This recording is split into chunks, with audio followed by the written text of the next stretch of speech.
बिस्मिल्लाहिर्रहमानिर्रहीम। जैसा कि आप दोस्त थंबनेल के ऊपर पढ़ के आए हैं कि 13 एमएनएज़ और एमपीएज़ ने बाकायदा तौर पर तहरीक लब्बैक पाकिस्तान में शामिल होने का ऐलान कर दिया है। जी हाँ, आप लोगों ने ये बिल्कुल सच्ची खबर पढ़ी है और इस खबर का सबूत भी आज की इस वीडियो में आप लोगों के सामने रखूँगा। लेकिन पहले मैं आप लोगों को खबर पढ़ के सुना देता हूँ। और जो लोग मेरी रेगुलर वीडियोज़ देखते हैं उनको पता है कि मैं जो भी खबर आप लोगों के साथ शेयर करता हूँ उसका सबूत वीडियो में ज़रूर देता हूं। पहले मैं आप लोगों को खबर पढ़ के सुना दें। खबर ये है कि मजहबी शख्सियत मुफ्ती मोहम्मद इकबाल नक्शबंदी साहब ने तहरीक लब्बैक पाकिस्तान के मेंबर सिंध असम्बली कासिम फ़खरी साहब से मुलाकात की है।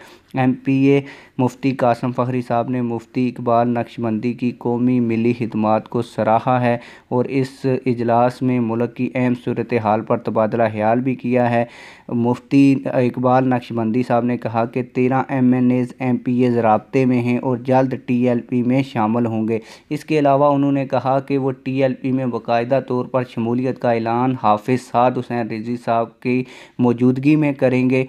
आइए अब मैं आप लोगों को इस खबर की तस्दीक के लिए, सबूत के लिए एक मेन स्ट्रीम मीडिया चैनल है जिसके ऊपर इस खबर को शेयर किया गया है, उसका मैं थोड़ा सा क्लिप सुना देता हूं ताकि आप लोगों को पता चले कि जो खबर मैंने आप लोगों के साथ शेयर की है वो बिल्कुल सच्ची खबर है।